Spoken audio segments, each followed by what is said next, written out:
coming. My name is Jerry Loutz.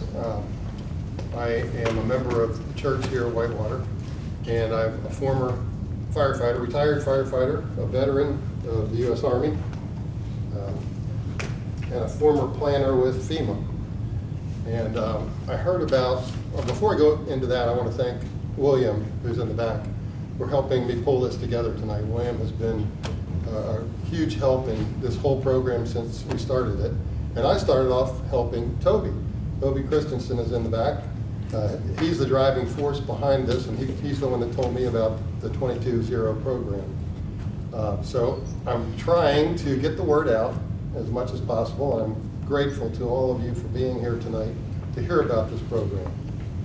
The number 22-0, if you haven't heard already, comes from the fact that every day 22 members of the active duty military, veteran community, or first responder community commit suicide. That's every day. And what we would like to do is get that number down to 0. That's where it needs to be. Our veterans and first responders, people that need the help from post-traumatic stress, deserve all the help that they can get. And I'm hoping that we can create a chapter here in Cincinnati of enough peer and mental health care providers to help the folks that are suffering with issues that we can prevent those suicides. Tonight you're going to hear about the 22-0 program from my friend Dan Jarvis and Dr. Frank Bork. Frank, as he reminds me constantly. They're going to talk about the program, but before I turn the floor over to Dan, what I would like for you to do, we've all signed in. If for some reason something weird goes wrong tonight, you know what I'm talking about in this day and age.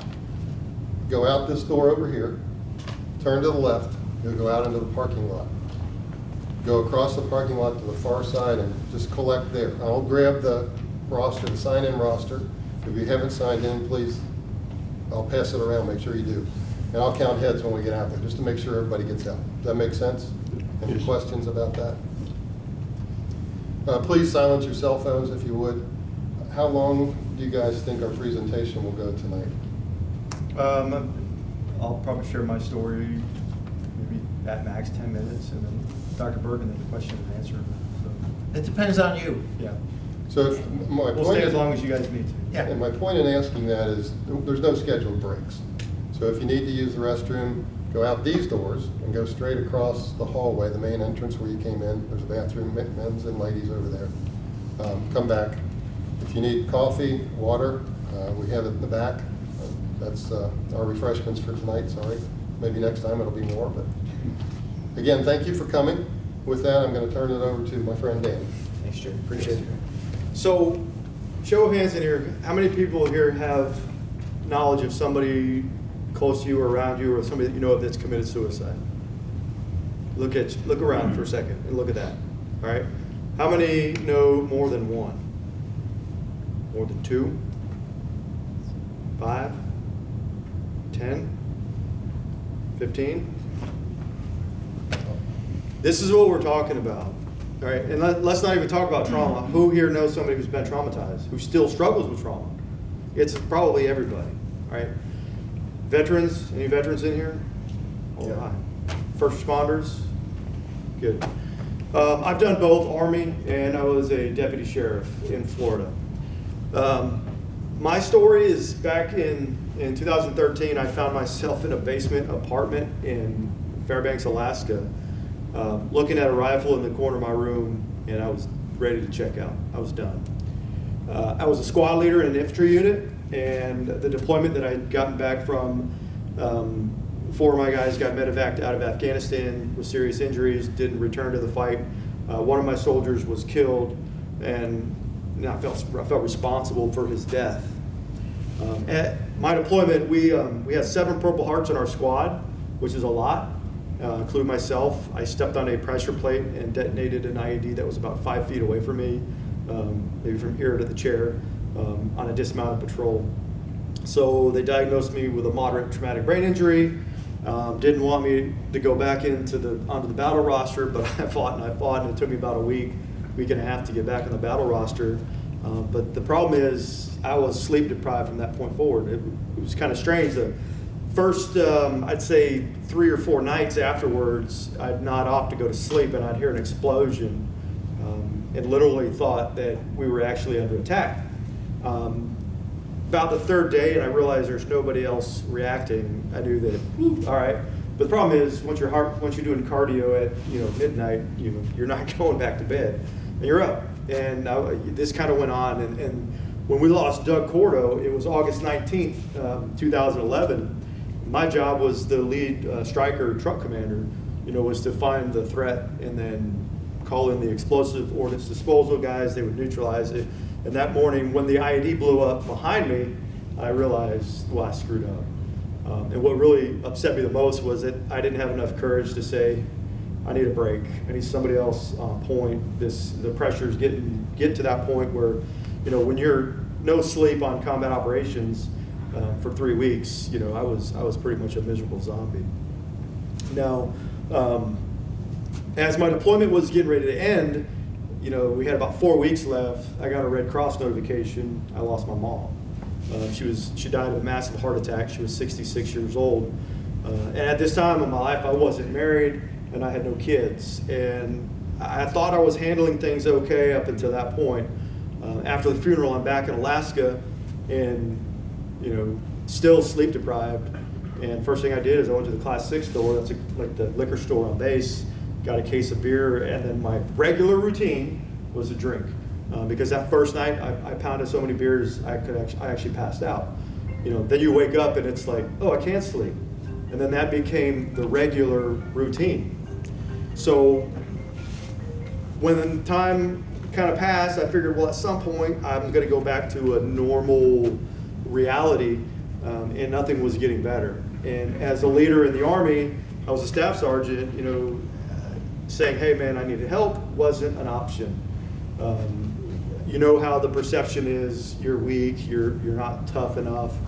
I was a drill sergeant. I thought I was pretty tough. But the reality is we weren't designed to endure some of the things that we have to endure in life. So March 2nd, I made the decision, it's go time, it's ready to check out. And I looked at that rifle and I stood up, and if it wasn't for the kids in the apartment above me, when I heard them running across my ceiling, that kind of like shook me out of it, because I didn't want to shoot a rifle through the floor. Kids didn't do nothing to me. I didn't want to hurt a kid. So passed out like every other night. And then the next morning, it was about 8:30 when I get a phone call, and it was Ryan, who was my driver in Afghanistan. He was one of my riflemen. He said, Sergeant Jarvis, did you hear about Corey? Now, if you're in the military and you hear that word, did you hear about somebody, there's 2 things that have happened. They're either in jail or they're dead. Corey had shot and killed himself that same night. 22 years old, he was a dad. Nobody had a clue he was struggling. And then I realized nobody had a clue that I was struggling. So that week, preparation for memorial services and seeing how it affected men, I realized this cannot be my option. So I still drank just to sleep. I lived a miserable existence. I isolated. If I did anything or socialized anywhere, it was always centered around alcohol, because I hated time off. I hated 4-day weekends. I hated weekends. As long as I kept my brain busy off of this stuff in the past, I was okay. So anyways, September 11, 2014 rolls around, and the Army says, so long, we no longer need your services. After 3 surgeries, getting caught during the drawdown, I had to take off that uniform. And man, I wasn't prepared for that. That transition is brutal. I came back to Florida.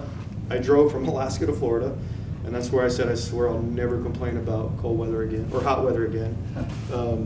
So I'm still stuck. I still don't know what to do. I'm still drinking. I'm still doing all the self-destructive things. I'm still isolating. I had made a connection with a sheriff in Florida. He was an elected sheriff in Seminole County. His son was one of my kids that was critically injured in Afghanistan, and he actually talked me into going back into law enforcement. So I did.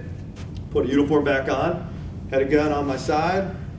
Ooh, I feel good again. I felt normal. I felt like, hey, I can do this. But when you get blown up and try to walk up mountains in your 40s, it took its toll on me. So my wife and I had discussed it, and I did 2 years. I got vested in the state retirement system, and I said, okay, let me get out. So I dropped my papers, I left the sheriff's office, and that transition happened again. And that honey-do list could only get so long. And then I had all this time, and everything started coming back. The nightmares started coming back. I mean, it was intense. My wife, we married after military service. She didn't know the Sergeant Jarvis, and I never told her really what I did. I didn't want to share with her my experiences. So, she'd wake me up in the middle of the night. I'm like literally jumping in bed. I'm back to the night sweats. So she begged me to go get some help. Well, if it was just me, I'm gonna tell you right now, I would have been perfectly content sitting on my couch, drinking myself, pitying myself, getting whatever it is we do. But she convinced me, and I go to the VA, and I'm glad I did. Not because it helped me, because it helped me to realize that, wow, this really stinks. The VA kind of quit on me. They canceled some appointments. They want me to retell my story, and my wife's like, you're getting worse. And then I quit going after the second cancellation. First time I couldn't get in for 4 weeks after they canceled. The second time I couldn't get in for 8 weeks. So I said, well, this was 2017. I said, I'll call you back with my schedule, and I'll reschedule. Okay. You may want to guess at how many times they've called back. They still haven't called. So I started continuing, and then I met Toby back here at an event in Florida, and that's when he was in the room, and I said, 22-0, I can do this. I didn't even know this guy yet, but I met a gentleman at the same event I met Toby at, who's been working with this guy, and he started telling me all about it, and I'm like, yeah, okay. I've done prolonged exposure, I've done CPT, CBT, I've done EMDR, I've done ART. Now you're telling me there's something else that's going to work when everything else was supposed to work. So I got invited to go out to Albuquerque, New Mexico, and I sat in a chair in front of a bunch of counselors, and they did this thing on me called the Reconsolidation of Traumatic Memories Protocol. And in about 45 minutes, I remember looking over at the lead trainer. I'm like, what kind of Jedi stuff is this? I didn't have to relive the event. They get you talking about it, and then they pull you out of that, and they ground you, and then they run this disassociated process. And I'm like, I'll tell you what, best night's sleep I've ever had in my life was after that. When your body finally says, okay, it's time to take a break, it's pretty remarkable. So we are a connecting organization. What we do is I find veterans and first responders who really, really need help, and I put them in contact with resources, and then I get them to people who can do this protocol. In my hometown, Winter Haven, we sponsored a training in March of this year, or that finished right around March 1st. 3 of the counselors that we sponsored in my local community in less than a year have had 53 people with a clinical diagnosis of post-traumatic stress who no longer have a clinical diagnosis of post-traumatic stress. 19 veterans, 10 first responders, and the rest were civilians. And then started doing podcasts, and then people started calling me, and I got a mom with a son who was bullied in school, connecting them. And I had a Christian missionary came over back from Africa, and I connected them. And I'm like, that's not even our mission, but I'm not going to turn. I'm still going to point them in the right direction. So that's kind of what we're doing. So like the counselors that we're working with are getting the same success in their offices that they got in the research. And I met Dr. Burke, and I remember after going through the protocol and being mind blown, I'm like, because you feel the emotional shift like immediately. I'm like, you realize you're gifting people their lives back. So I've been bringing all my soldiers down that I've deployed with that are stuck, getting them connected. We find funding sources to help pay for it, because most of them, can't pay for it or can't afford it, nor should they have to. If the country sends them off to war, they should take care of them. So I basically lent my voice to this man, and he freely has it until we can get 10,000 counselors. In Florida, I love the loopholes that are left in the law. As an organization, we're going to be able to train veterans to do this on a peer-to-peer level. And first responders are going to be able to do this on a peer-to-peer level. I don't know what the Ohio laws are, but if we have the same laws in Ohio, we're finding Massachusetts has the same law. Virginia has that same law. North Carolina, some communities, some states allow for non-licensed counselors to administer the protocol on a peer-to-peer level. Because I've been through 5 trainings, and I can tell you this is so easy that an infantryman can do it. That's this guy. So we in Tallahassee have a training coming up December 4th through the 7th. Very excited. Some friends of mine, and also another gentleman that I met at the same time I met Toby. We have 3 active duty Air Force personnel from Eglin Air Force Base. The senior E9 on the base is going to get trained to do it, and an E8 and an E7. And then they're wanting to bring this into their air wing so that all their resiliency NCOs get trained. And that's kind of where it's going. We still need licensed counselors to do this because the trauma is a very small part of the problem. You know, once you clear the trauma, you got self-medication, whether it be with drugs or alcohol, that's got to get resolved. Relationship issues with the family's got to get resolved. How do you interact with your children after going to war and being so uptight all the time? Reintegrating back into the community, because let's face it, we are not a country at war right now. We are a military at war. We got to take care of those people. Our motto has become healing the hero. And the reality is anybody who's fighting trauma and fighting post-traumatic stress and overcomes it, by definition, is a hero. That 14-year-old kid who was bullied and hospitalized for 36 days and medicated and turned away by his last therapist, you know, in 4 days, he went back to being a normal kid.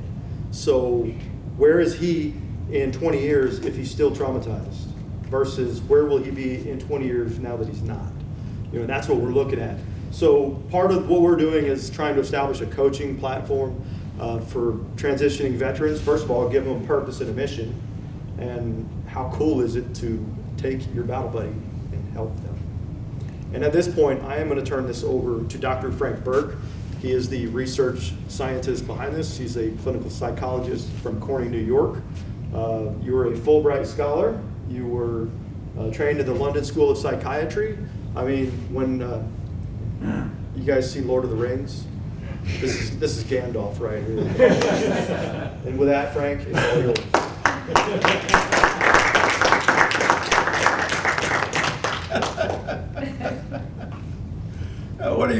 How do you follow that introduction? Well, it's not me following it.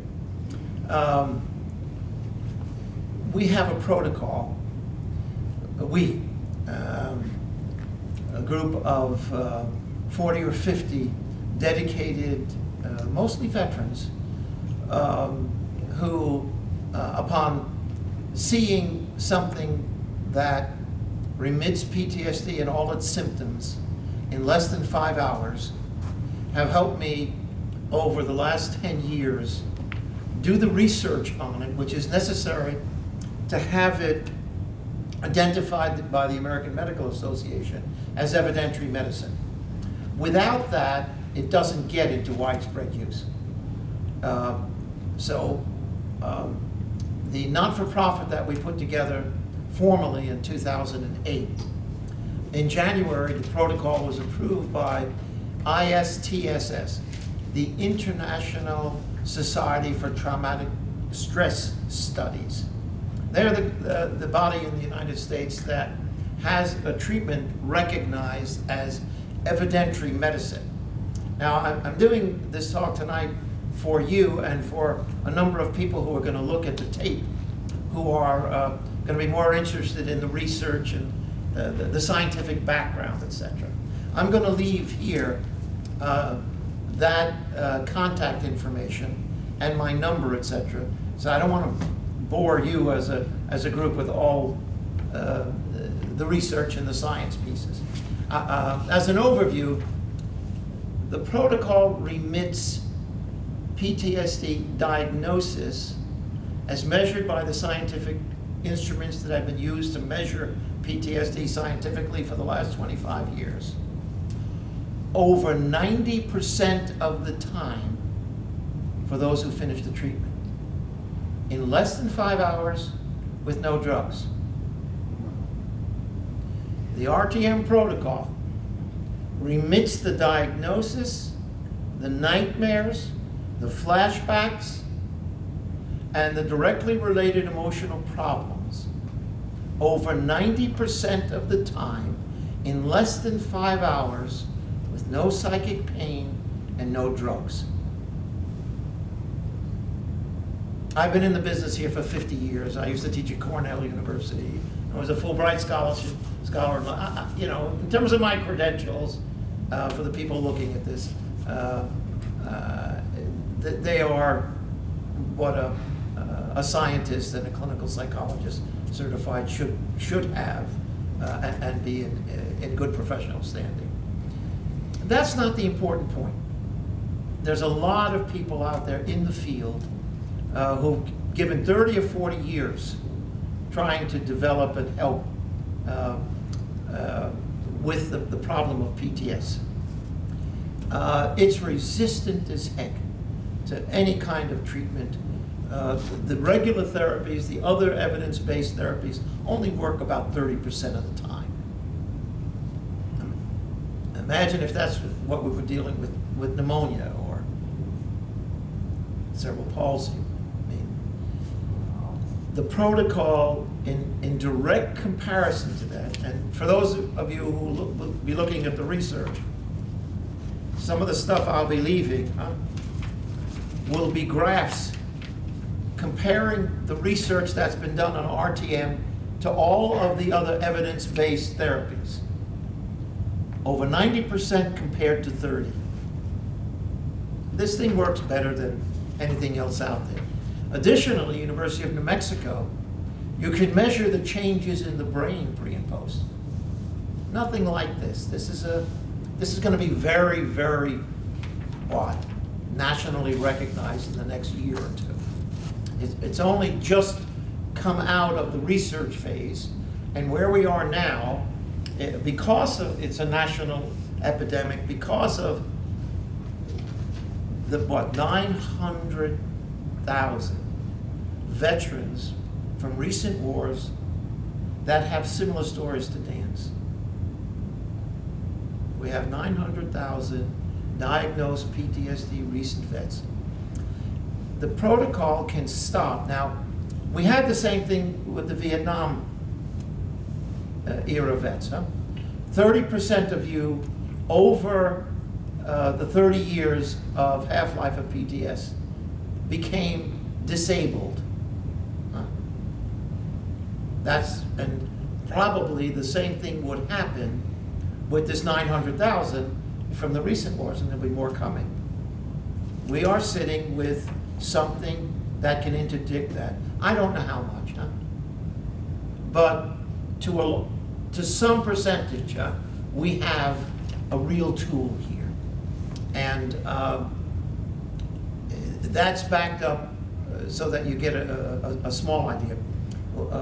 With a pilot study published in the Canadian Journal of Family Veterans Medicine, and then 3 replication studies in other journals, all of which show in double-blind studies. So these are studies where the psychologists doing the measurements don't know if they're measuring the person who got the treatment or didn't get the treatment. So it's pretty hard to lie. And then he gives the numbers to a number crunching outfit, a statistical group, so that I don't mark the test. The psychologist who does the testing doesn't know who got the therapy and who didn't get it. The analysis is done, and then that analysis is what's written up and published in the journal. Pretty hard to treat. On top of that, there is a thing called an IRB. So all 4 of these studies have an independent review board at a university that is looking at in detail and following us doing the research and making sure that the psychologists really don't know the testing, that everything's being done the way it's being described. Then after that gets done, we submit it to a journal. The journal has 3 peer reviewers, people in the field close to this, who look at the research and say, yeah, we believe it, and it's been done properly. So we got 4 of those done, and another 3 huge ones in the works. The largest research establishment in the world, scientifically, studying PTSD is at Walter Reed.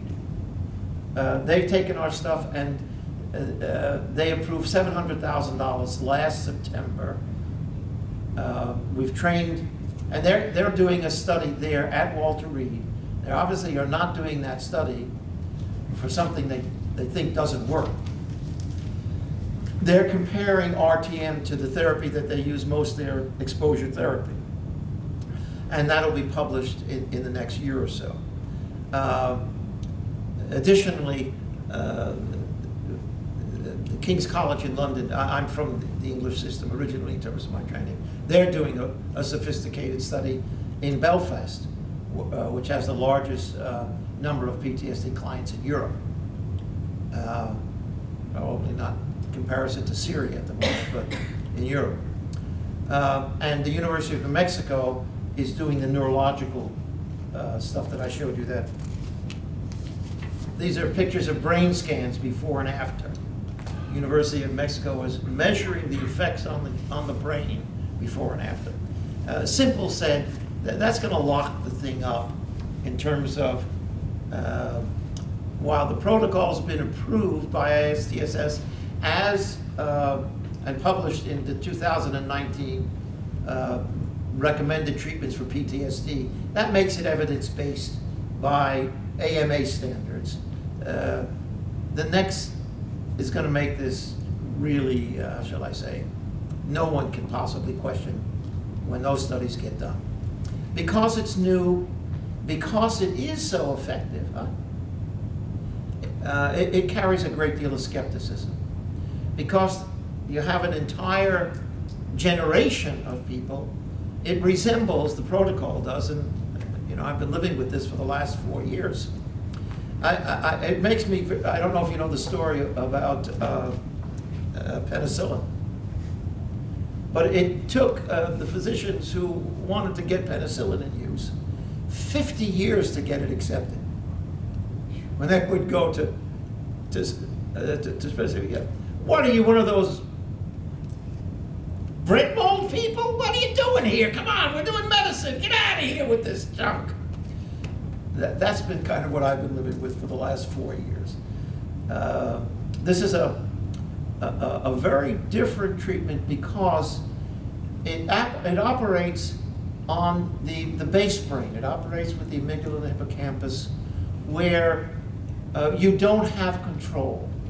It looks like PTSD is a mechanism that was put in for back with the monkeys and the cavemen, where if a lion almost eats you and you get away, you're going to remember that the rest of your life, regardless. And you're going to remember it by nightmares and flashbacks, and you're going to be wary when you're walking in long grass or wherever you. It's intended to be a protection mechanism. So you're not allowed to say to yourself, wait a minute, that was on the island. I'm over here now on the mountain. I'm not going to be afraid here. Genetically, we've been pre-programmed to carry this our whole life. So it's been resistant to the normal kinds of therapy. And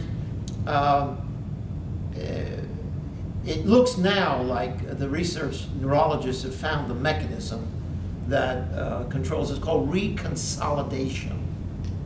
And essentially, if you take the memory of that lion, right? If you almost got killed by a lion, you remember it. And you're having nightmares, it's being played exactly as you remember it, like a movie. That memory is paired with the terror that you felt when it got started. They're married. And if you start to talk about it, you'll start to experience the fear. And that's part of the protocol. We test at the front end how virulent the trauma is by asking the clients to tell me about what happened with the IED with your mom.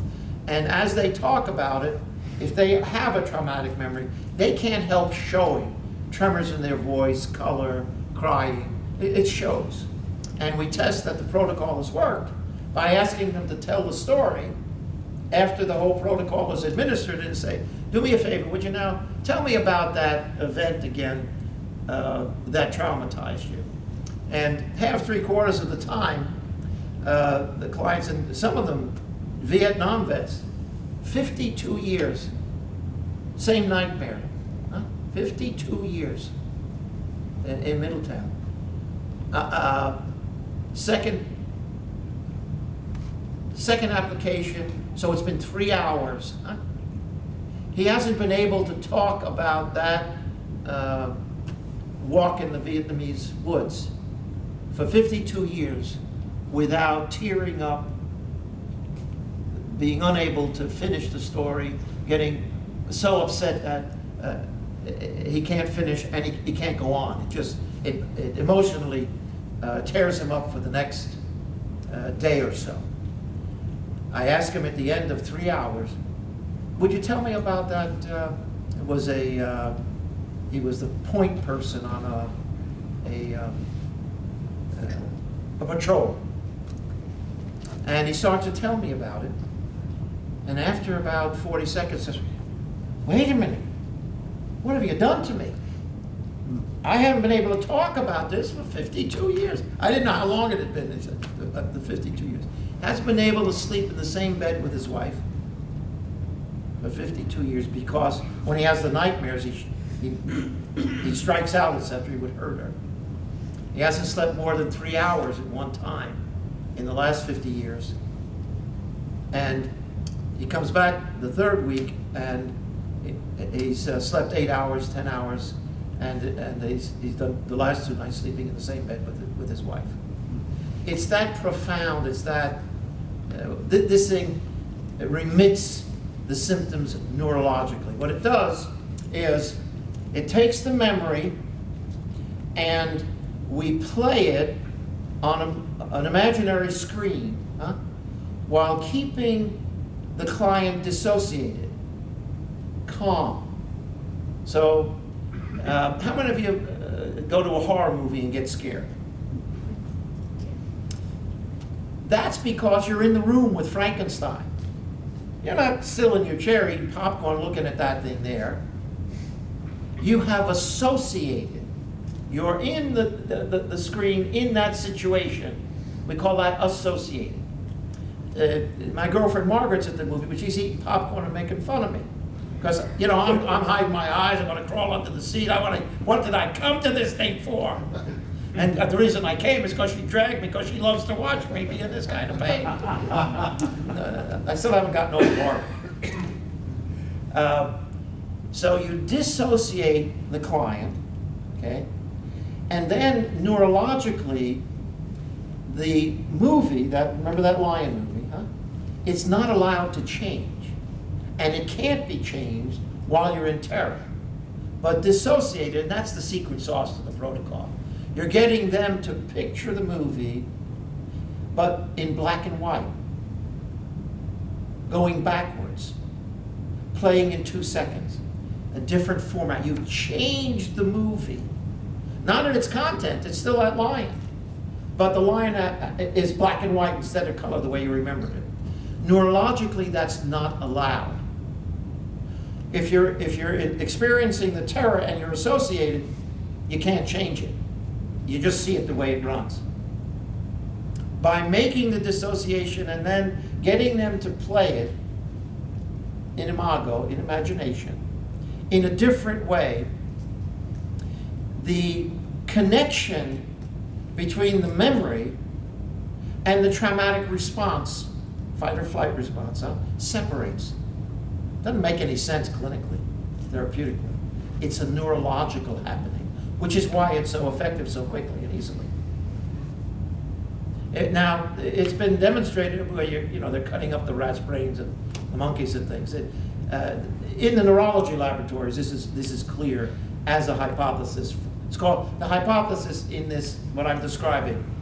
You bring forth the memory, you don't let the client get upset, you change elements of the memory itself, and then you put the thing back in long-term memory, and it's no longer toxic. It doesn't make any common sense, but it makes neurological sense. That's the way this is formulated. So, from a practical perspective, when you hear Dan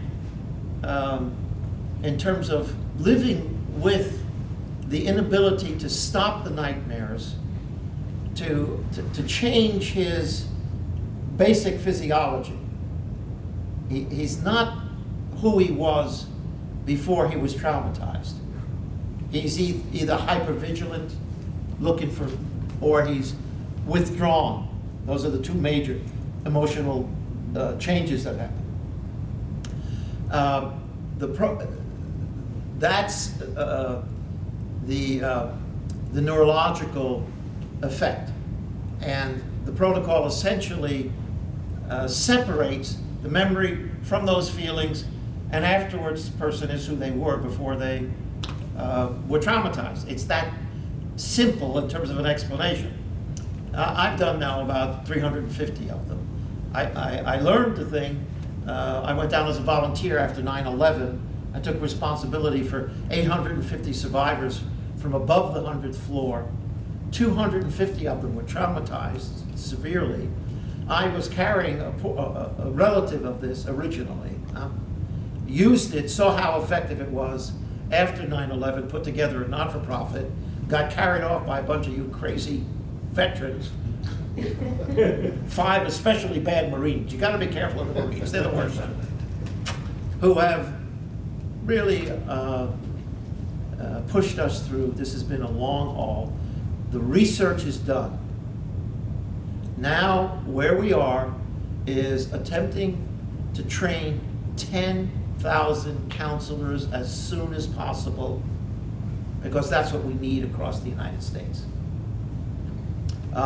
We're here tonight because what we'd like to do is a training here in the Cincinnati area, late February or March if we can, of 30 counselors, because when they get trained, what happens is I don't have to preach. They're working with clients. They immediately start to use it. We've trained 160. They've treated 500. And they're getting the same results which we're measuring as the research. So the training program, which I didn't expect, is as effective as the research. The protocol is so strong, so effective. It's working as well in the hands of the therapists that we're training as it did when we did the research. We're getting a 90% effect. I didn't think that was possible. I thought it would have to drop off 20 or 30%, going from the research laboratory to real life. It's miraculous. The thing is holding up at the 90%. That's the general outline, and I'll leave the research papers. Everything's on the website. All of the articles are gotten there, and my contact information is there. If you have some counselors here, which I hope you do, you have a counseling group, right? What's it called? Life Center. The Life Center. I'm hoping that some of you at the Life Center, licensed counselors, get interested in this and will come and take the training when we put it together. What we need is 30 licensed counselors and between $30,000 and $60,000 to do the training here in Indianapolis. What we're finding in other regions of the country is after that training, the counselors go out, tell their friends, the clients go out, and each one training is spawning 5 by itself, if you know what I mean.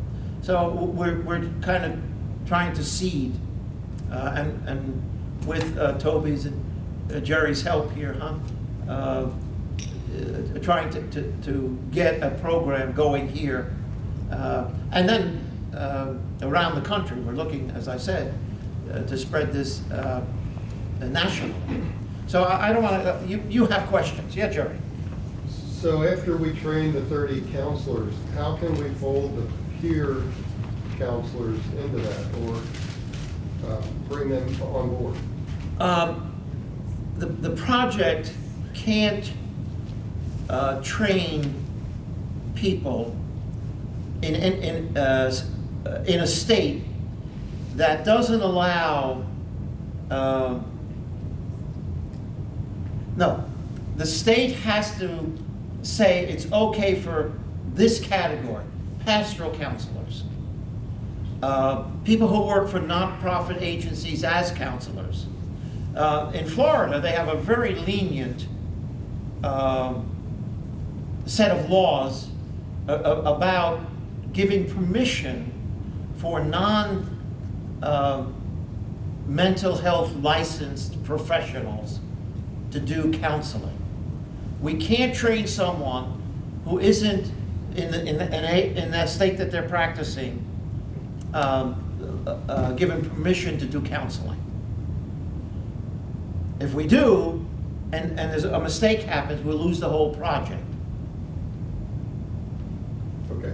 So that that depends. Like all of your corpsmen, if you have an army base here, all of the people who work on the government, the way that they're set up, covers the licensing. So we can train corpsmen and what would be some of the categories there, Dan? We got medics, chaplains. Medics, chaplains. All of the Army people would fit. We haven't, I don't know what the law is, Jerry, for Ohio. We have to look it up yet. Just for everybody else's benefit, I've been struggling with the mental health board here in Ohio, trying to answer that question. We have critical incident stress management teams and peer support group teams with first responder agencies that do peer counseling. I don't know if that's the right word. Sandy's shaking her head, so I guess it is, nodding her head. Yeah. So some people that I talk to at the state level are telling me that peers can do counseling, but I'm trying to determine whether or not we need some sort of a training certification from the state. We'll have to determine that from the state. And it's different here. State by state is the problem. Right. So what we've done from our end already is, Megan, you have to get certified as a not-for-profit to work in a state. So we've already started that. We've started the application so that we can be here by February, Okay. and we'll be legal to do, as a not-for-profit, to do the training. Great. Now we have to find out who we can train. Now I know that the way the systems have been set up for the first responders, in all of the other states that we've looked at, each SISM team, which is corrections and police, their first responder teams, have to have a licensed person on the team. And so as such, if they take responsibility for the other members, that we can train anybody on a SISM team because they're under the supervision of that licensed person. And so it's a complex problem, and we'll have to sort it out as to who can come. But we just can't train people off the street, so to speak, Gotcha. who are interested, as legally it would end the project within a year. Okay, thank you. Yeah. And that's kind of what we're doing in Florida because of the Florida law is so liberal. 22-0 as a nonprofit, we can train veterans and they can peer counsel as long as they don't say, hey, I'm a licensed counselor, and as long as we don't charge money. So, if we spend $2,000 to train one veteran and all they do is one person a month, at the end of a 10-year cycle, it's like 33 cents a veteran getting treated. It's ridiculous. So, in the first responder world, same thing. You can do the protocol within 24 hours of a traumatic event. Yeah. So you can reset the emotional state after the event so that it doesn't become a problem in the future. And we're a real bunch of Boy Scouts. We're a real nonprofit. We're doing this just to cover the expenses to do it. So that what you have heard is what's been estimated by my business as a $10 billion business. So my project, the not-for-profit, if it wanted to do business, would say, we'll sell it to you. It's a $10 billion thing in terms of how much money it could make if you were to do it for money. That's not what the Research and Recognition Project is about. We are about getting this to the people who need it as quick as possible. Other questions? Yeah. Dan, thanks for sharing your story. Appreciate it. I'm not a veteran. Can this be translated to the general population, kids with autism, or something like that, or recovering individuals? Forgive me, I've been really remiss in terms of, the most important thing to say about this is what it works on, and only on, is traumatic memories. Okay. Now, if you have foster children, I think the figure is something like 40% of them have been sexually abused by the time if they come out of foster care. Sure. At least 3/4 of them are traumatized by that. There's a population. When we did a study, 30 female veterans in San Diego. 55% of them had MST. Do you know what MST is? Military sexual trauma. I couldn't, 55%. So 16 of the 30 women, veterans, who came for the treatment had been sexually traumatized in the service. Some of them were still in the service in the training. So the protocol only works on trauma. Now, so you have women who've been raped, you have foster children, you have car accidents, you have some women in childbirth are traumatized, etc. You have bullying at school. Sure. It's not that this is only good for... Or death of a child or something like that, right? That's right. That's right. You get a child who walks in and finds a dead parent.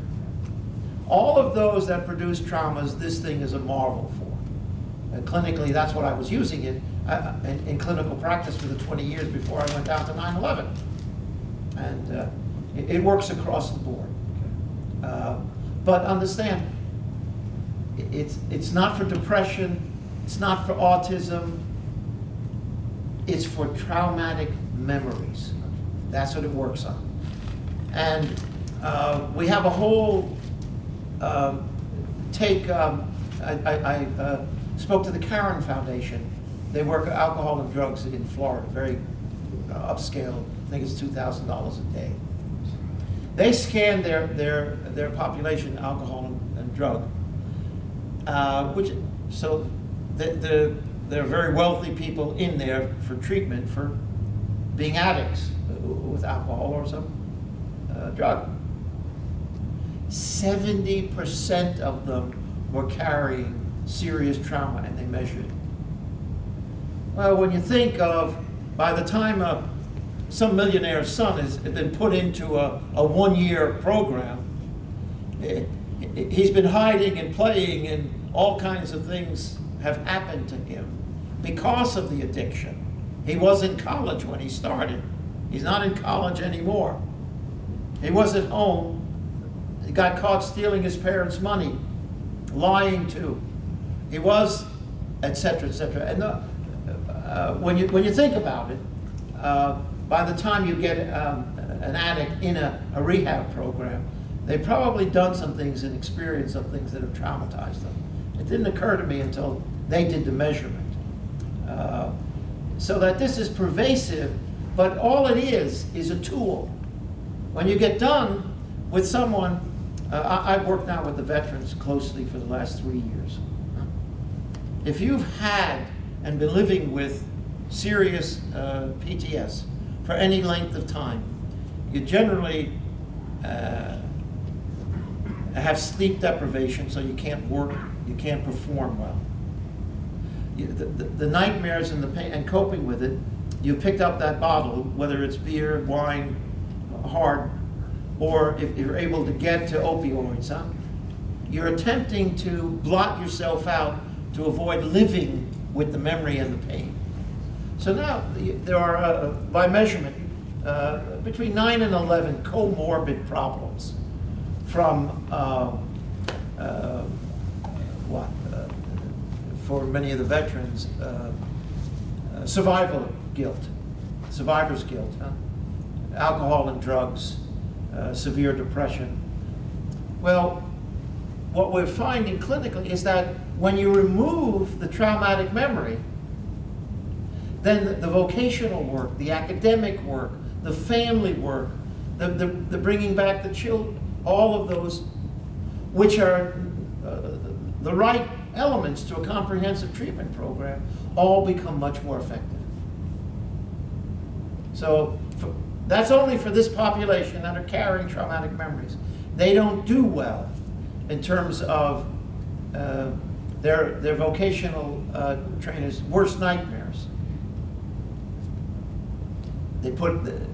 Because they just don't have the wherewithal to do the job, to go to graduate school, or even to take care of their family. This thing deprives them of their core strength. And we're sitting here honestly with a real solution. And that's a blessing for us. You know, this is, it's taken a lot to get the research done so that we could get it recognized. But that side is done. What we're here asking for help with is to get a training program going here in the Cincinnati area as soon as possible, for which we need 30 licensed counselors and between $30,000 and $60,000. But any other questions? I mean, yeah. Wait. I was going to say, you probably simplified it a lot, you know, the whole process, as far as dealing with an incident or one specific event. What about complex traumatic stress, or like, I mean, obviously our first responders can see horrible things here and there. Amazing. But we're talking an entire... Yeah, no, it's the regular question. Anyone, if I speak to an audience that has any contact with this, that's going to be a question if I haven't covered it, which I missed. Probably half the people in the research studies are what they call complex PTSD. A large number of them carried childhood sexual traumas and then veteran traumas, because we treated 160 veterans from overseas, the wars and so forth. Let's say someone has 10 severe traumas that they're having nightmares about in their history. And they come in, we do the clinical. What we identify is the earliest and the largest. Right? And we treat those two. Very often, all we have to treat is the first one. And the other 9 dissipate. It's like it's an on-off switch, rather than, as you would, I would think you'd be traumatized to each one of those. If you're almost killed by a lion, and then almost killed by a snake, and then almost killed by an alligator, you got 3 traumas to fix, right? It doesn't work that way, and I have no idea why. Now, I hope over the next 10 years, we'll get the research, but clinically, I assure you, that if a person has 10 or 15, because I've done 150 of them, you do those 2 and the others dissipate. I don't know why. I'm just giving you the honest report on what we're seeing. So that just the threat of, the constant threats of never knowing what you're going to get, the living in a constant threat, I guess, is that goes along with the complex traumatic stress, correct? for most of them, that's the. But you're finding there's usually incidents interspersed in there with them, is what you're saying. For the guys we've treated, because in research clients with PTS, think of them as dental phobics, and what it's like for them to go to the dentist. That's what it's like for veterans to come in for treatment. they're thinking, oh my God, I'm going to experience in the treatment this terror. Sure.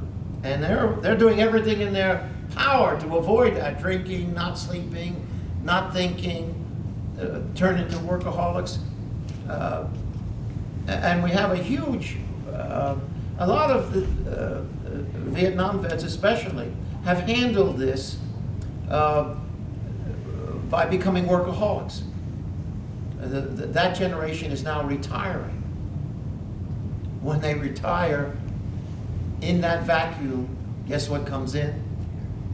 And they haven't had a serious problem with it for 25 years. They're retiring as captains in the state police, with all kinds of accommodation. And here they are, at 60 years old, suddenly, in the middle of it, having the nightmares again and being unable to cope. Funny thing. But it's a good question. I mean, and I don't know why, if you had 10 really serious traumas, and you're having nightmares about a number of them, why, if you cure the worst ones, the worst two or one, do the others dissipate and no longer bother them? It's almost like the function is an on-off switch. You're either hypervigilant or you're not. And when you turn it off for one, you turn it off for all of them. Okay. That's the only. So I don't mean that we understand this. That has to be researched. Sure. But in terms of the general research, we know that, It's working. right, if they have 10, it goes away just as well as if they have one. Gotcha. Sorry. Can I You follow had up some- on what Steve said there, with the constant threat thing? Yeah. If you have this experience that's shocked you and traumatized you, if you're still working in that environment, if you're still on patrol, if you're still in the fire company, and you roll into a scene that you recognize absolutely as, oh shit, here we go again. And you know that. I mean, you just know it.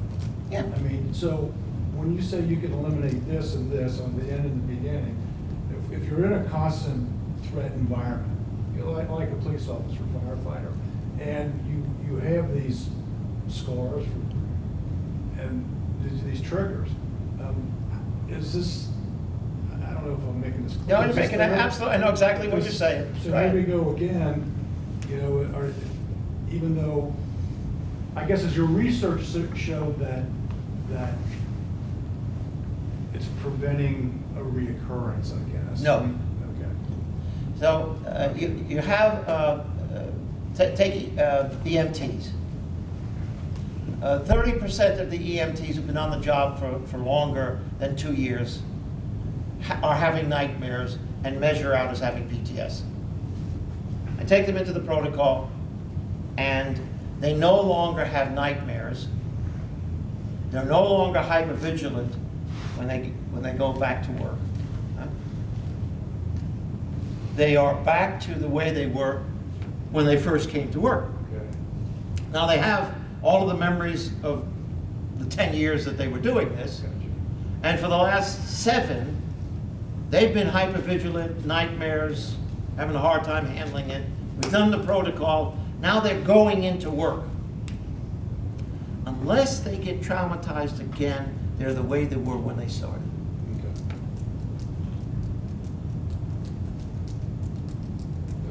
It's the same threat environment that got the thing, see? But they're back to having the hypervigilance, whatever this mechanism is, to be on guard all the time, is gone. And I mean, they can be traumatized again. And we haven't done that research, which is going to get done, which is to say, relating exactly to what you said, how resistant are they to re-traumatization as they go forward?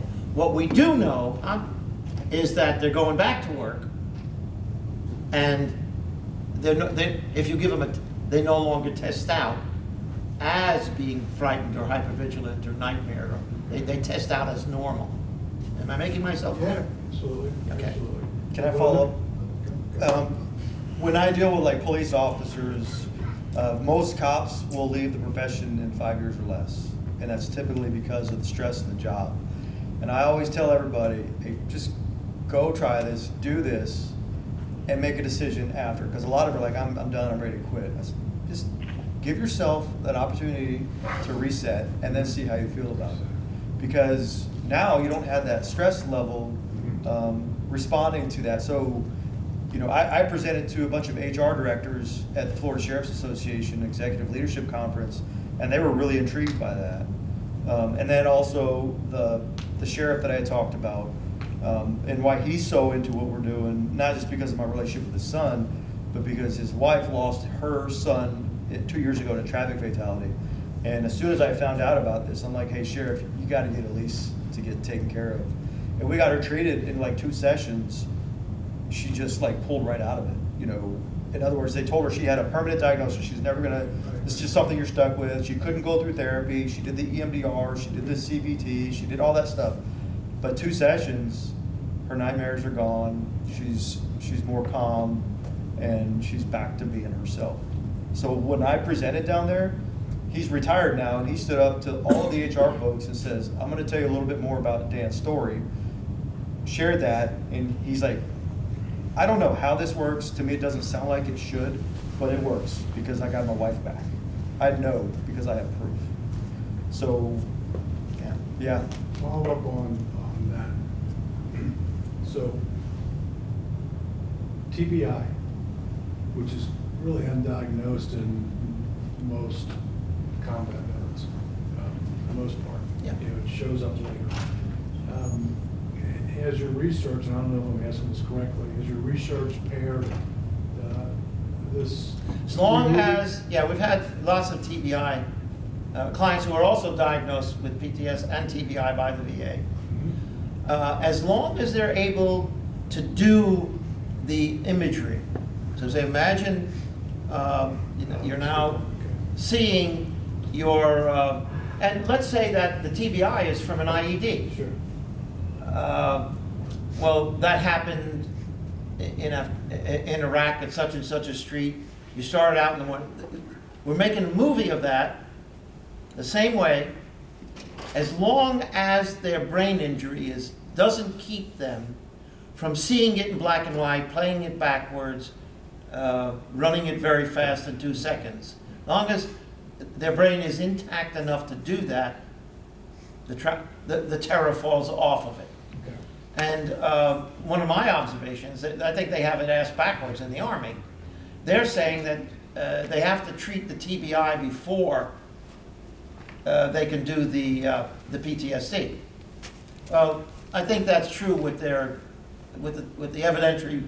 other evidentiary medicines that they can do. With RTM, the opposite order is correct.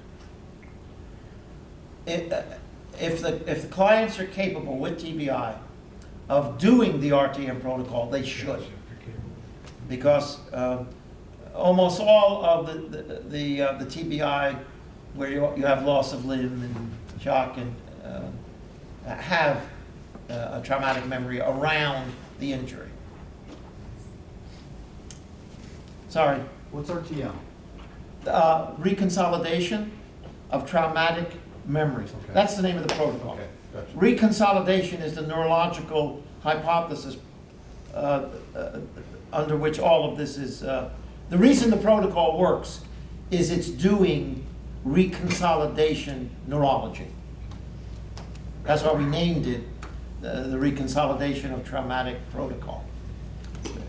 It follows the same paradigm that the neurologists are posing forms trauma in the laboratory with the animal work that they're doing.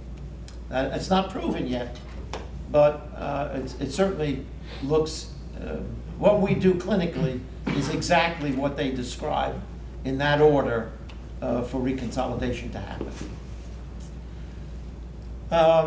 Is there a component of this, or a hypothesis of this, that the sooner you get to somebody after an event to help them do the RTM protocol? The way we've done all the research, you know, none of it is within 6 months of the event. Oh, I'm thinking, you know, we have a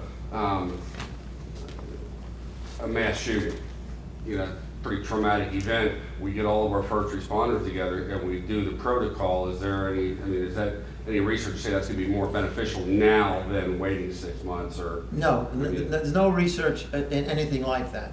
But let's go back to, I went down to 9/11, inherited 850 people who were above the 100th floor when the planes hit. 200 or 300 of them didn't make it down from this particular company that I worked with. So they all had friends and managers, etc. They all stood, many of them stood on the sidewalk and watched them jump out of the 100th floor.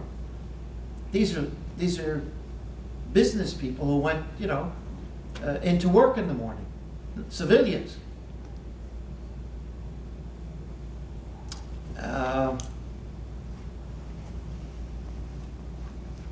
I started the following Thursday. So what, 9/11 was what, Friday? It was Friday. Yeah.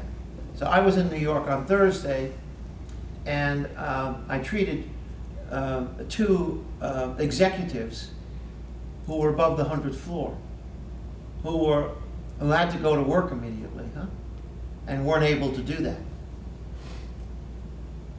And it freed them of the symptoms immediately. Just trying to put it in context of what we typically do on scene right now with like a debriefing or an after-action huddle where everyone gets together and they sort of process through some of the events. Is that? I'll just give you an anecdotal story. We lost my dog in August. My wife is an animal person, and Sarah was to her, you know, the fourth child. And we were out fishing. Sarah had cancer of the rear end. We were holding on to her the way that you do sometimes. She got out of the house and she came down to the lake and she tried to swim out to us on the pontoon boat. Well, normally we would take her on the boat, but we had locked her in the house, we thought. She started to drown in the lily pads. We went in. My wife jumped in the water, got her to shore, but before she could get, the dog died. My wife didn't sleep that night, got up late the next morning. We were having breakfast. I said, I know that this protocol can't work with a severe grief reaction, but it might help you to stop thinking about it. And so I did the protocol that morning at 11 o'clock. Sarah had died about 4 o'clock the afternoon before. It was like a miraculous. She didn't even have a grief reaction. Now, that doesn't make any sense to me. I mean, what I mean is that the way I understand the underlying neurology, when someone dies, you have a biological grief reaction. Depending on the bond and the break, is the extent to which your body gets flooded with stuff in your bloodstream that can sometimes take 6 months to dissipate. Now, if you keep thinking about it, now there's another component. Now you're dwelling on it. Now you can make that go for 10 years.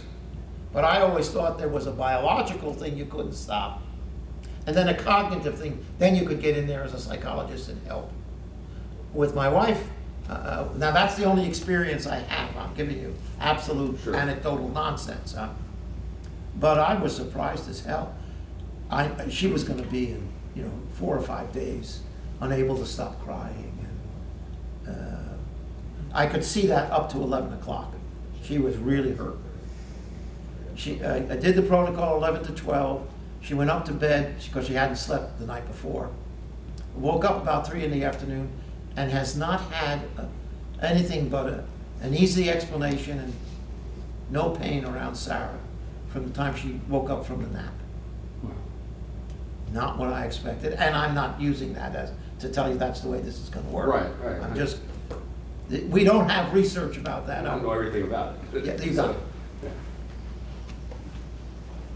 And I'm just thinking through all stuff. Yeah, Jerry, we're getting late here. So to follow up on Steve's question, can you utilize the protocol in a group setting, or is it one-on-one? No, it probably can be done on group. I won't allow that with what we're doing for a while. Okay. A version of this was done in Africa by a translator. It's published for, I think, 80 survivors from the genocide there with the Rwanda. So an Englishman describing a variation of this, not even the RTM, not as good a variation. And the translator led a group of 80 through it, and some 60% appeared to, by measurement, lose the trauma. And I'll say this much. It's the most powerful protocol treatment thing that I've seen, and I've done everything from Gestalt to behavior therapy at the highest levels. You know, I'm trained in all those things. This doesn't appear the same way, Jerry. This feels like it's more a neurological interdiction, doesn't need conscious control. If the person is relaxed and changing the pictures around the trauma memory without being excited, not the content, just the format, then it works. Are we going to get any help from any of you in terms of putting together a training? What's our next steps, Jerry? Well, if you signed up and left me your email address, I'll add you to my existing email listserv, if you will, and I'll keep you informed. And if you're interested in helping me create a team here and do the training in February, I welcome your help. Those of you that know counselors, trained mental health providers that you can reach out to, I would certainly appreciate your help in doing that so that we can. We'll need 30 counselors, and it costs $2,000 a head to do the training. So at the same time, it gives 24.5 continuing education credits, for which most of the professional people are paying $1,500 for. With you know, they have to do continuing education every 2 years, so that let's say we collected $30,000, then you could say to the counselors, we'll give you the 24.5 credits for $1,000 or $500. If we can collect 60,000, then they can all get it on scholarship. So we need $60,000 one way or other from a combination of the therapist and philanthropy foundations, and we need 30 licensed counselors who want to get trained in it. That's what we need help with. So I've heard the names of a couple of people that supposedly will help us with the funding, and I'm going to reach out to them. If there's anyone else that you guys know of and you can send me their names and contact information, that'd be great.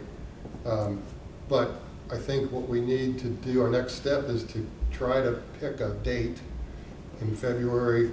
Late February, early March. Got to be the last week in February through, that's the earliest we could do it. Okay. We'd like to do it before the end of March. Question, the therapy, is it a 5-hour therapy? And 3 1.5-hour sessions. 3 hour and a half. And you have to have at least one sleep period between them.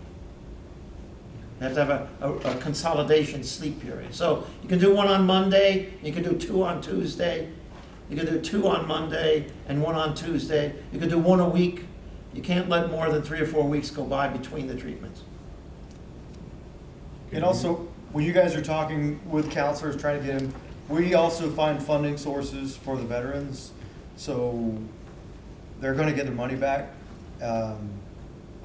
It's inevitable, even if they have to pay for it. Are you taking patients in Florida right now? Yes, we have lots of counselors in Florida. We have counselors in Central Florida, South Florida. We went down to Parkland ahead of the Marjorie Stoneman Douglas anniversary. There's 35 down there now. We even got a VA psychologist down there trained, and she's just trying to get this through the VA, but that's just it's complicated for her. But we'll be in Tallahassee, so we'll basically have the whole state of Florida covered at the end of this year. So where do you know, where in Florida do you know somebody who needs it? talking about people here.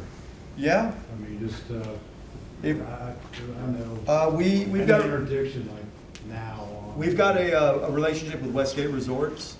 We can get a room for like $50 a person. And that's stuff that we typically cover. And then we get them with the counselors and the funding sources for it. I'll get them hired. So If you can get them to Orlando, I got 2 or 3 clinics there that we can connect them with. Are you working with the counselors at VA here in Cincinnati? Yeah.